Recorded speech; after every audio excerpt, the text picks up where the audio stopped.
حکومت کے اندر جب بغاوت ہو جائے تو اس کو کیسے سر کیا جائے، یہ ساری چیزیں نظام خلافت میں سیدنا ابو بکر صدیق رضی اللہ تعالیٰ عنہ کا بڑا کردار رہا ہے۔ ہاں، حضرت سیدنا ابو بکر صدیق رضی اللہ تعالیٰ عنہ کے نظام خلافت میں صرف یہ محاذ آرائیاں ہی نہیں ہوئیں، کئی فتوحات ہوئے ہیں، اسلام پھیلتا چلا گیا مدینے سے نکل کر کتنی دور تک، لوگ دائرہ اسلام میں داخل ہوتے رہے، اور سیدنا ابو بکر صدیق رضی اللہ تعالیٰ عنہ کے نظام خلافت کے درمیان جو سب سے اچھی باتیں تھیں وہ چند چیزیں تو مجھے عرض کرنا ہے، اس لیے کہ میرا آج کا عنوان ہے خلافت راشدہ۔ وہ دور کتنا سنہری دور تھا، خلفائے راشدین کا دور، اور اس کے بعد میں عرض کرتا ہوں کہ اس دور کو قائم ہونے کے لیے کیا کیا چیزیں ہونی چاہیے۔ خلافت ایک سسٹم ہے جو رسول اللہ صلی اللہ تعالی علیہ وسلم کا عطا کیا ہو، اس کو پورے طور پر پورے صحیح جمیلہ کے ساتھ سیدنا ابو بکر صدیق رضی اللہ تعالیٰ عنہ نے نافذ کر کے دکھایا۔ راتوں کو سوتے نہیں تھے اور دن بھر نظام خلافت، حتیٰ کہ جب دیکھا گیا وہ اپنا کام کاج بھی کر رہے ہیں اپنے گھر کی کمائی کے لیے، اور خلافت کے امور بھی، یہ پہلی مرتبہ ہوا سارے صحابہ نے اتفاق رائے سے خلیفہ کی تنخواہ مقرر کی، کہا بیت المال سے خلیفہ وقت کی تنخواہ دی جائے، اس لیے کہ یہ سارے امور میں جب یہ مصروف ہوتا ہے تو وہ خود اپنا گھر چلانے کے لیے کمائے گا کہاں سے۔ ان کی یہ پہلے حضرت ابو بکر صدیق رضی اللہ تعالیٰ عنہ کا وظیفہ مقرر ہوا، تنخواہ سیلری جاری کی گئی، لیکن وہ سیلری تھی کتنی، وہ تنخواہ کتنی تھی، وہ تنخواہ کتنی تھی آپ کو میں بتاؤں۔ کئی دن گزر گئے، حضرت ابو بکر صدیق کی بیوی ان کے حالات دیکھ کر کہتی ہیں کہ کبھی تو ہم نرم غذا کھا لیں، یعنی نرم غذا نہیں ملتی ہوگی اتنی تنخواہ میں۔ کہا حضرت ابو بکر صدیق نے کیا کھانا چاہتی ہو اور کیا کھلانا چاہتی ہو؟ کہا آپ روزانہ تھک جاتے ہیں اور خلافت کے امور اتنے ہیں کہ ذہن پر دماغ پر کتنا دباؤ ہوتا ہے، کبھی گھی روٹی کھا لیں یا کبھی شہد روٹی کھا لیں، تھوڑا نرم غذا تو کھا لیں طاقت آ جائے۔ تو حضرت ابو بکر صدیق نے کیا کہا اپنی بیوی سے؟ کہا میرے پاس اتنے پیسے نہیں کہ بازار سے گھی یا شہد خرید سکوں، اتنا نہیں ہے ہمارے پاس۔ ان کی بیوی نے کہا امیر اپنے شوہر سے، صدیق اکبر رضی اللہ تعالیٰ عنہ سے کہا میرے رفیق حیات آپ نہ گھبرائیں، میرے پاس ہیں جمع کیے ہوئے، آپ جائیں تھوڑا سا شہد اور گھی خرید لائیں، روٹی کے ساتھ میں لگا کر دوں آپ کو۔ کہا تمہارے پاس کیسے؟ کہا ہیں۔ وہ لائی، کچھ پوٹلی میں بندھے ہوئے کچھ پیسے تھے۔ حضرت ابو بکر صدیق نے پوچھا یہ کہاں سے تمہارے پاس؟ کہا آپ کی جو تنخواہ آتی ہے اس میں سے تھوڑا تھوڑا تھوڑا بچا کر کے رکھتی ہوں، روز کے کھانے پینے کے جب ہو جاتے ہیں تو تھوڑے سے بچا بچا کر کے میں نے رکھی، اتنے تو ہیں کہ بازار سے اس سے شہد اور گھی تو آ سکتا ہے۔ حضرت ابو بکر صدیق نے کہا یہ تو تم نے کام اچھا کیا ہے۔ وہ پوٹلی لیے اور سیدھے بیت المال میں جا کر صحابہ کو بلاتے ہیں اور کہتے ہیں یہ جمع کر لو، میری ضرورت سے زیادہ آیا ہوا مال ہے، اور اس کے بعد کہتے ہیں میری تنخواہ بھی کم کر دینا، یہ بچ رہا ہے اس کا مطلب ہے کہ میری تنخواہ زیادہ ہے۔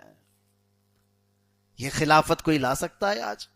بھوکے بھیڑیا یہاں پر ہمارا سب کچھ نوچ کھانے والے لوگ خلافت کو کیا سمجھیں، خلافت کے اصول کو کیا سمجھیں؟ اسی لیے حضرت ابو بکر صدیق رضی اللہ تعالیٰ عنہ کے مسلح کے نشان تو مسجد مدینہ طیبہ میں آپ کو ملیں گے، محل کا نشان کہیں نہیں ملے گا۔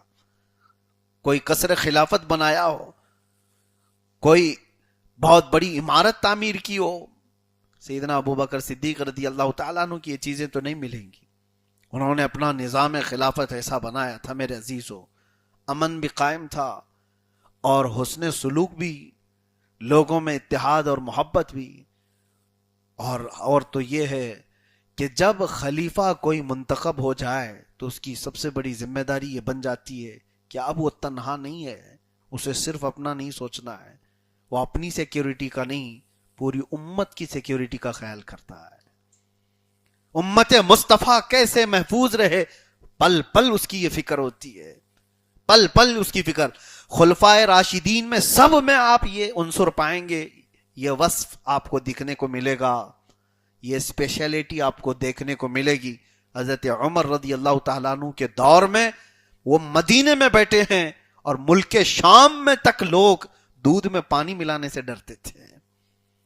نہیں، خلافت عمر ہے، دودھ میں پانی ملانے کو یہ اچھا نہیں سمجھتے تھے. اور اسی انداز سے میں آپ کو بتاؤں، خلیفہ جب اپنے اصولوں پر قائم ہوتا ہے تو اللہ کی مدد اس کے ساتھ ہے. امت مصطفیٰ کا وہ خیال رکھے، ہر غریب اور فقیر اور ہر محتاج اور ضرورت مند تک وہ پہنچ سکتا ہو تو وہ خلیفہ ہے. عزیزان گرامی وقار، آج ضرورت اس بات کی کیوں آتی ہے کہ جنتا دربار لگایا جائے مہینے میں ایک بار یا 6 مہینے میں ایک بار؟ ایم ایل اے اور ایم پی بیٹھے اور لوگوں کی شکایتیں سنیں. کچھ لوگ شاید سنڈے ٹو سنڈے کرتے ہیں، کچھ لوگ 5 سال میں بھی نہیں کرتے. چن کے آئے ہوئے لوگ ہیں، ان کو تو کسی سے کوئی لینا دینا ہی نہیں. پبلک جائے بھاڑ میں، یہ تو بولتے بھی ہیں. عزیزان گرامی وقار، وہ خلفائے راشدین جنتا دربار نہیں لگاتے، بلکہ وہ ضرورت مندوں کے گھر تک جاتے تھے. تمہارے گھر تک کیوں آئے کوئی ضرورت مند محتاج؟ تمہارے پاس کیوں آئے؟ خلیفہ خود وہاں جائے. حضرت عمر فاروق رضی اللہ تعالیٰ عنہ فرماتے ہیں، میں چاہتا تھا کہ مدینے میں کوئی چھپ کر کے ایسی نیکی کروں جو کوئی نہیں کرتا ہو. وہ نیکیوں میں دوڑنے والے لوگ تھے، کمپٹیشن کرنے والے لوگ تھے. بڑے کھوج بیچ کے بعد آپ کو ایک گھر ملا جس میں بوڑھی عورت رہتی تھی، اس کا کوئی نہیں تھا. حضرت عمر نے کہا کہ اس بوڑھی عورت کی مدد کروں گا، کسی کو پتہ نہ چلے، یہ ایسی نیکی ہے جو کوئی نہیں کرتا ہو. وہ معذور عورت بستر پر رہتی تھی. حضرت عمر نے کہا روزانہ اس کے گھر جاؤں گا، اس کا گھر کا کچرا صاف کروں، اس کے برتن دھو دوں، اس کے کھانے کو بنا کر کے آ جاؤں. کوئی نہیں تھا اس خاتون کا. تو فجر کی نماز کے بعد حضرت عمر گئے تو دیکھا گھر میں سب کچھ صاف ستھرا ہے، اس کے برتن دھلے ہوئے، کھانا بنا ہوا ہے. اس عورت کو دیکھا اور چلے آئے. کہا کون کرتا ہے اس کا کام؟ دوسرے دن گئے تب بھی کام سب کیا ہوا تھا. حضرت عمر کہتے ہیں تیسرے دن میں فجر سے پہلے گیا کہ پراسرار کوئی خادم ہے اس کا جو کام کرتا ہے. حضرت عمر کہتے ہیں میں نے دیکھا ایک شخص چادر اوڑے آیا، جلدی جلدی کچرا جھاڑا، کھانا بنایا، برتن دھویا، اس کے پاس رکھ کر نکلنے لگا. حضرت عمر قریب جا کر کے دیکھتے ہیں تو ابو بکر صدیق تھے. حضرت ابو بکر صدیق رضی اللہ تعالی. حضرت عمر کہتے ہیں قسم خدا کی ابو بکر سے آگے کوئی نہیں جا سکتا. یعنی ضرورت مند تمہارے دربار میں آئے، یہ نہیں. نظام ابو بکر تو یہ تھا کہ خود ضرورت مندوں تک چلا جائے ڈھونڈ ڈھونڈ کر کے. کتنے ایسے واقعات موجود ہیں. وہ خلافت راشدہ کے سنہری دور ایسے تھے. مدینے میں کیسا امان تھا، کسی کو کوئی خوف نہیں تھا، کسی کو کوئی ڈر نہیں تھا. یہاں تک کہ حکم یہ تھا کہ کوئی مسلمان اپنی تلوار لے کر کے چلے بھی تو اس کی انی، اس کی جو نوک ہے وہ سامنے کی طرف نہیں ہونی چاہیے.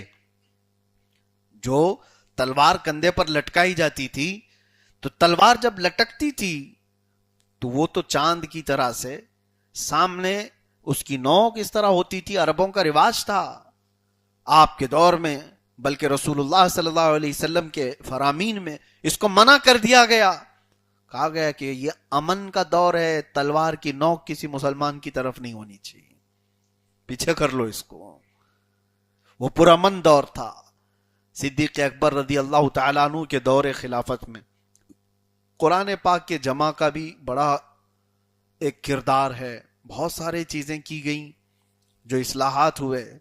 پھر دور فاروقی جو آیا، اللہ اکبر. حضرت عمر فاروق رضی اللہ تعالیٰ عنہ کا دور تو وہ ہے جس کو رہتی دنیا تک فراموش نہیں کیا جا سکتا. سچ بتا رہا ہوں کہ اگر میں مسلسل 1 مہینے تک بھی بیان کروں تو خلافت فاروقی کے امور کو میں بیان نہیں کر پاؤں.